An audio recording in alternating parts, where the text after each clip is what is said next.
for stopping by. I'd like to preface this video by saying it is not a knitting tutorial, but it means to have something playing in the background while you work on your own knitting project. If you're like me and really enjoy having something on while you work, sometimes the content you like is very visually engaging and you're several hours in and haven't gotten nearly as far along in your project as you would have liked to. So that's where I come in. If you're new here, welcome, and if you're returning, welcome back. Guys, I have, as you can tell by the title, and the thumbnail, it looks like the same sock I had been working on, right? But we are starting over. Last night, I was so thrilled to be further along in my project, working on my sock too. I posted on Instagram, I was feeling really good. It's Sunday night, by the way. And, you know, I start knitting, second sock. And I realize it's looking a little weird compared to the first sock that I was able to finish.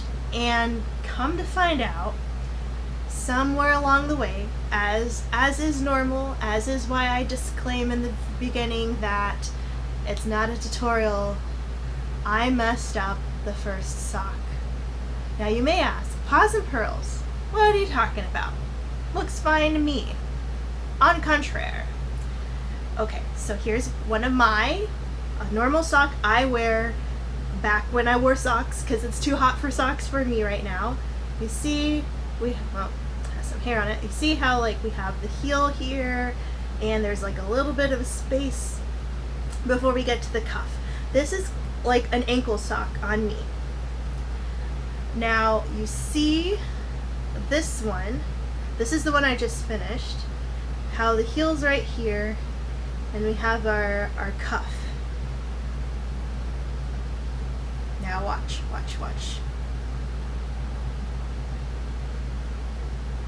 See the difference?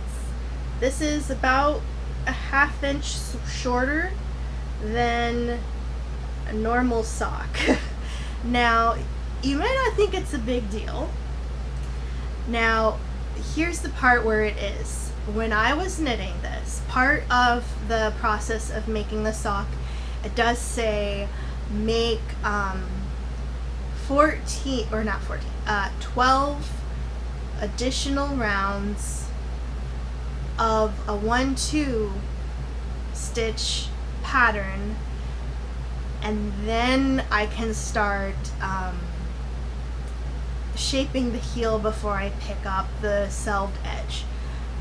So I should have 14 stitches, or 14 rows total, because I did 1 and 2, and then it said do 1 and 2 12 more times for the size that I'm making of this pattern.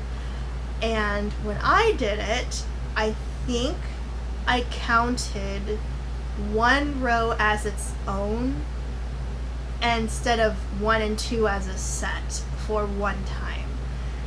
Long story short, when it came time for me to pick up the stitches along the side before I could start making the gusset, I only had 9, I think I only picked up 9 stitches because I only had 9 stitches to pick up instead of 16.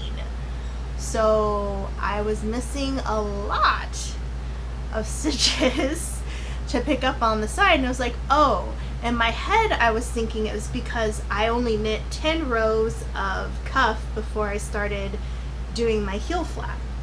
Turns out heel flap is the 16 that I needed to pick up on the side, so the 14. Anyway, all to say that this is now just going to be Christmas sock part 1.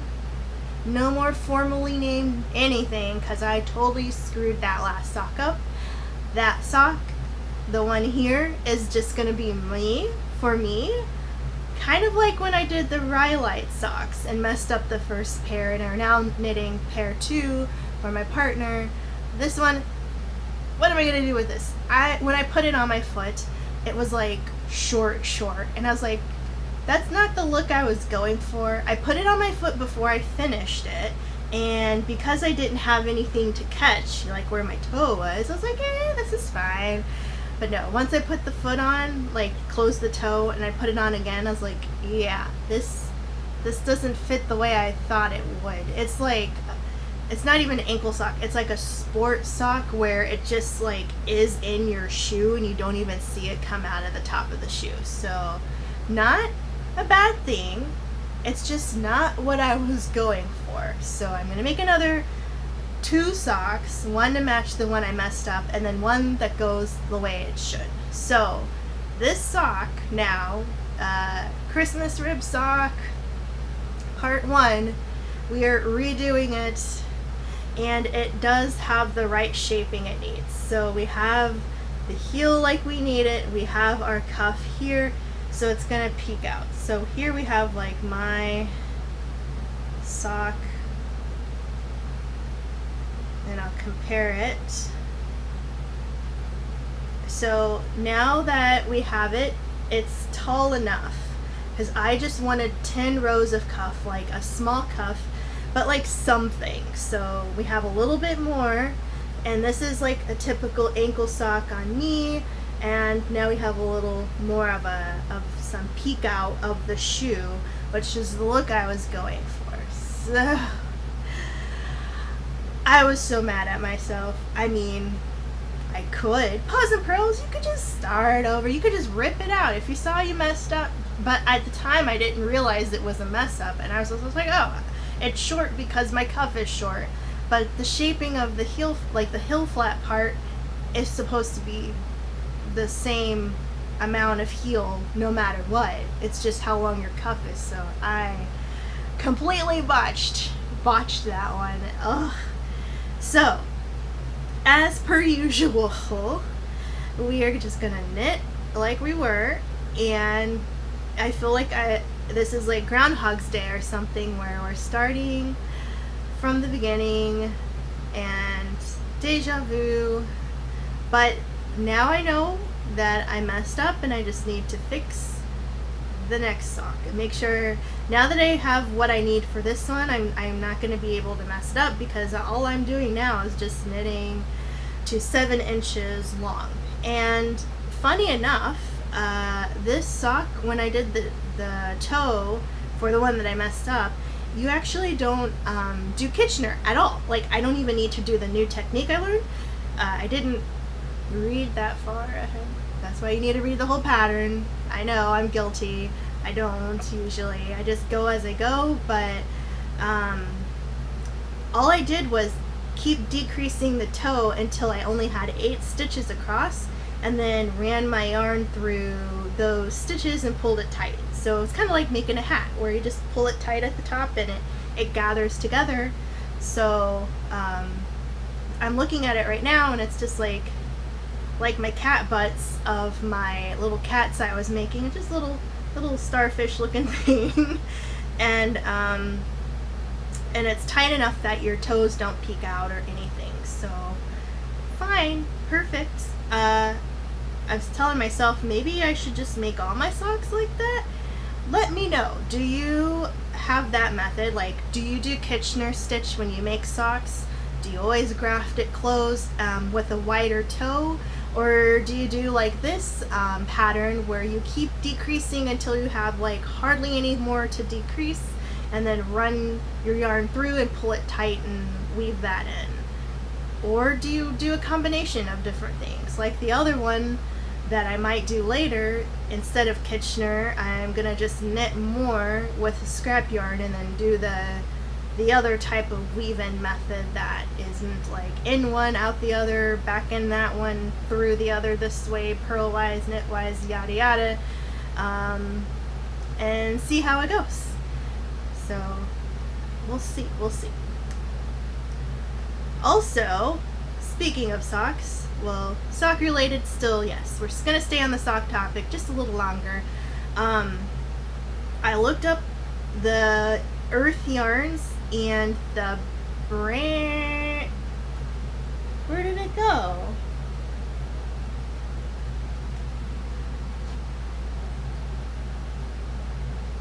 You guys remember I was showing you that carrot looking yarn, right?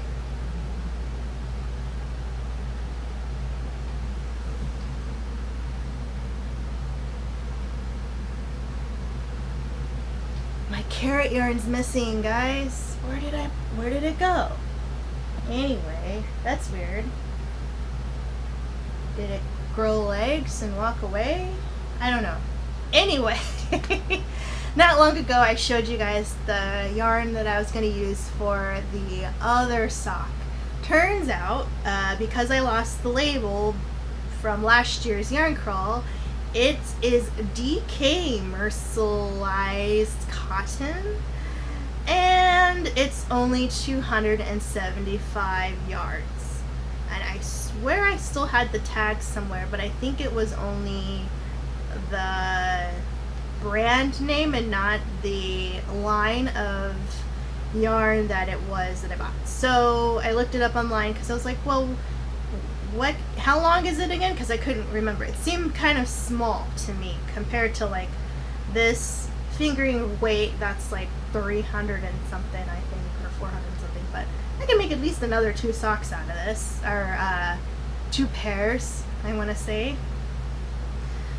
So it's not long enough for me to make my brother's clodhopper size feet socks, but on Earth Yarn's website I did find some patterns that I could use for the unique. It's unique is that cotton, unique cotton is what it's called, and there's one on Ravelry that I bookmarked in my library that is a one cake, or it started out as a one hank project of a little scarf, and it's free. So I'm gonna do that with the yarn that I have there. So that means that I do need to bust out my, hey now, what am I doing? Why am I doing that? That's not a pearl. Yeah, 1, 2, 3 knit and 1 pearl. So I'm going to make this scarf pattern that is using the unique cotton, and I'm going to use some of my other sock yarn for my brother's socks. But I'm thinking that, I don't know, I don't really feel like winding up any yarn I haven't used yet, so I might use the yarn that I had that's already in a ball, that it just comes wound but not like in a cake form, and I might use that for his socks instead. Additionally, I just was looking online at Very Pink Knit's demonstration of how to do 2 socks at a time with the magic glue. I'm not gonna do that. I watched it and I was like, yeah, this is a little much for me. So honestly, the second sock syndrome isn't that, it's a thing, I understand that, but at this point, because I messed up the other sock, I'm just determined to make this one better, that I want to do it the right way. Because if I was doing magic, let's say I was paws and pearls, today years old, and did this sock magic loop and had 2 horrible looking socks at the same time because I was doing the same thing on both, I would still be pretty mad. But at least I guess I wouldn't have to do one extra that's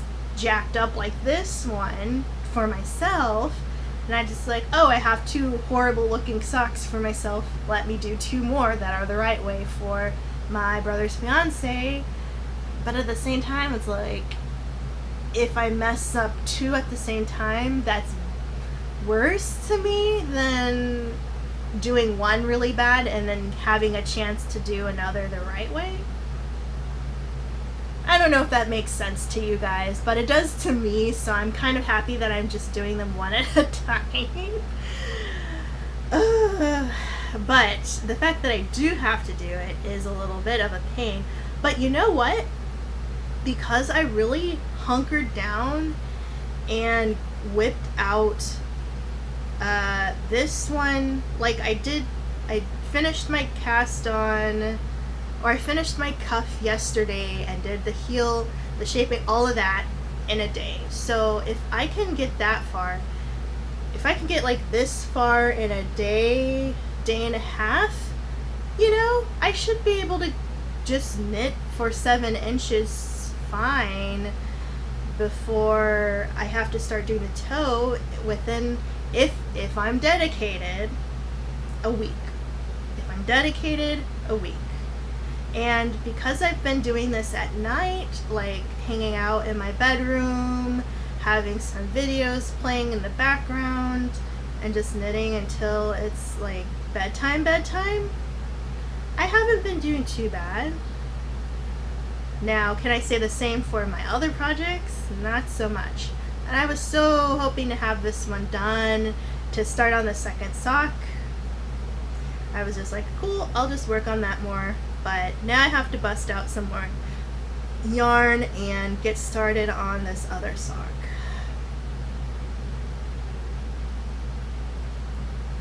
But yes, so that's all about socks for now. Today is Sunday, as I mentioned earlier, and it is a National Ice Cream Day. So it's past, by the time you see this video it'll be past, but happy belated National Ice Cream Day to you. If you did celebrate, did you go out for ice cream and get something to go? Did you have ice cream at your house? Do you like ice cream, or a substitute for ice cream, alternative dairy ice cream? Let me know. I love ice cream. I can eat ice cream year round. Like, ice cream and ramen are like the two dishes I could have any time of year. It doesn't matter how hot it is, how cold it is outside. I'll want either of them. So we have some mini ice cream sandwiches in the freezer.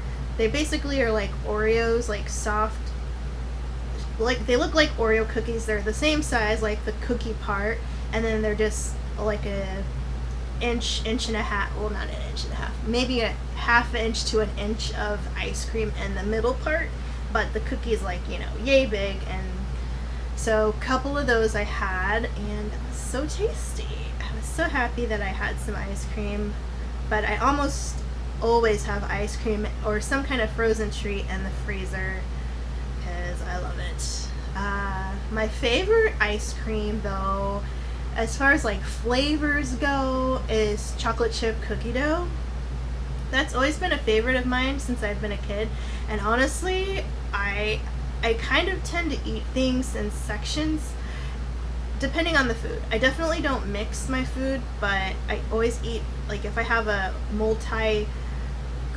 not a course, but like if I have a main portion of my dinner with like sides of vegetables or greens or something, and a protein, I'll usually eat each thing one at a time, and then I'll finish. But ice cream, cookie dough ice cream particularly, it's always been a thing for me to eat the ice cream first and then save the cookie dough for last, because as a kid, like, my parents would never let me just eat raw cookie dough. We never, my parents weren't like bakers. We'd always buy store-bought stuff. It wasn't until I moved out that I started to bake on my own and really enjoyed making cakes and cookies and sweet treats like that. The only thing my parents ever baked was cheesecake, banana pudding, and sweet potato pie. Those are like the only desserts that were made from scratch in my house. And those were only for special occasions. Any other time, we only had cookies or cinnamon rolls or, a blueberry swirl cake or something like that from the store. But because we didn't have any baked goods in the house from scratch, I didn't have access to raw cookie dough. Now, as a grown-up, every now and then I might just buy cookie dough.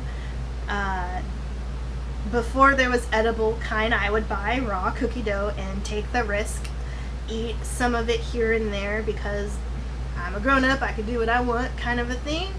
But once they had edible cookie dough, I was like, yes. So every now and then, I'll pick some of that up at the store. But chocolate chip cookie dough ice cream was the one thing. Like, if we went to Baskin Robbins, my parents didn't like that flavor, so it was just never in the house unless you bought it yourself.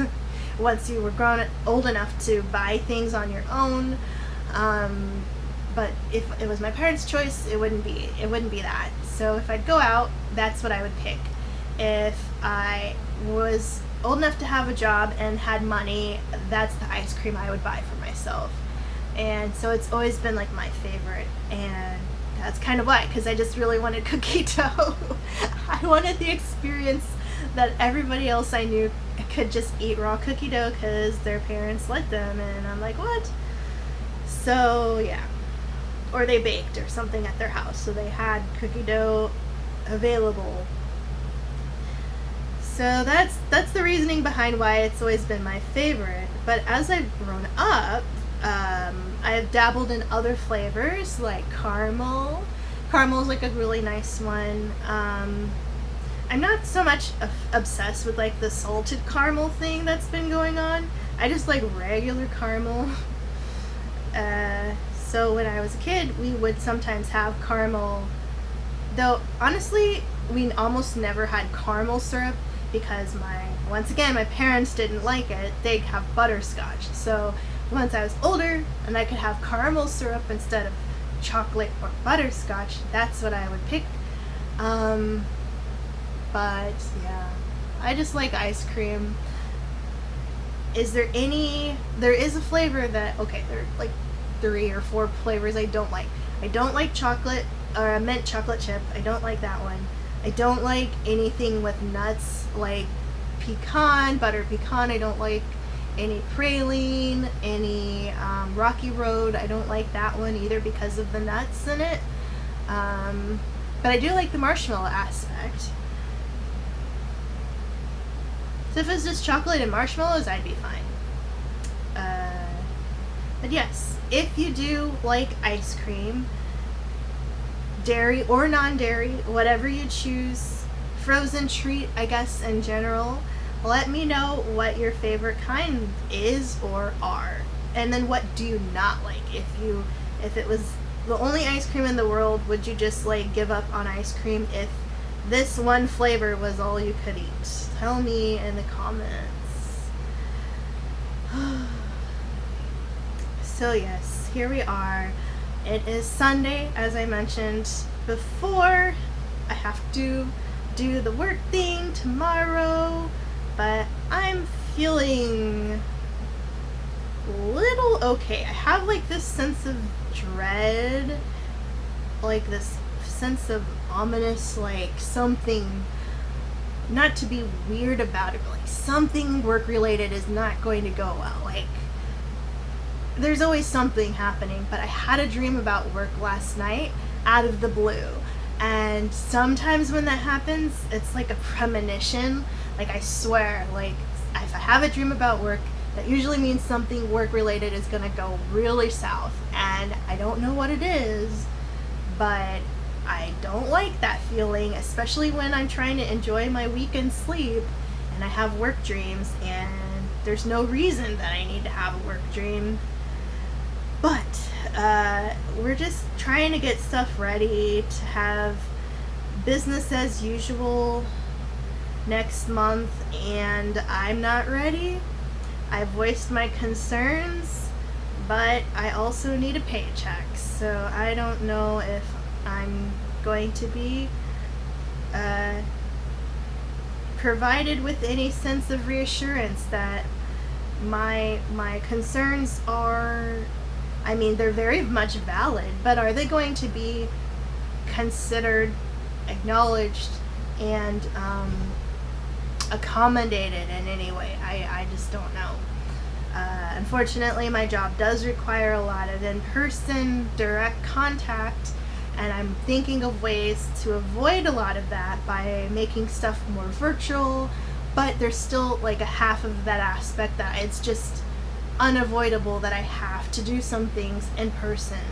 And I'm like, I wish that wasn't the case, but we'll see. I'm worried. I'm worried because, I can stay as protected as I can, but I can't control what other people do. And if other people aren't going to consider my safety, then that just puts me more at a risk, because I can't be like, you need to get the heck away from me. I need to stay in my office like all day, and I can't see anybody. I can't do my job because nobody else is being considerate. Like, I can't control what anyone else does, but I can try to protect myself. And if part of my job means that I have to expose myself to people who don't care, that's like really, really, really eats at me, because it's like, it's not fair. That's not fair at all. But I think that's probably what my dream was about, honestly. The more I talk about it out loud, the more I'm like, that's probably what it is. It's just that sense of dread that when I go back, I'm not going to be in control, and that's a big part of why I don't want to go back, because I can't control what other people are going to do. And if I end up getting it, I'm going to be really ticked off. I mean, I would be ticked off anyway, but like the fact that I'm doing what I can here and now, and then I'm thrown into this, and then I get sick, versus like I did what I could here, and I picked it up because, I had to go to the store, versus I'm at work and there's a bunch of people around me all the time, and one of them had it, and because I couldn't remove myself, now I have it. Like, it just doesn't feel right to me. But yes, here we are. I'm about to start knitting across the top of the foot. The instep is what it's called. I didn't think that was, for some reason, when I was thinking of what the locations of the foot, like the different areas are, I thought the instep was like, let's say this is the sole of your foot. I thought the instep was like the curve, like the arch underneath it, like between your heel and the ball of your foot. Like, I thought that was the instep, because it was like the instep of your foot, like the little curved part. I don't know. But no, it's the top of the foot. So it's like, cool. Alright, that doesn't make any sense to me, but it is what it is. So yes, we talked about ice cream, we talked about socks, we talked about the scariness that is waiting for me at work, because I work with mass numbers of people on the daily, and since I've been working from home, I haven't had that exposure level, and amplifying that is just something that's on my mind, and the closer I get to when I have to go back, the more I'm like, oh, I don't want to. I didn't want to when it was bad, and I really don't want to now, so that is where we are. Thank you so much for stopping by, and I hope to see you in my next one. Bye.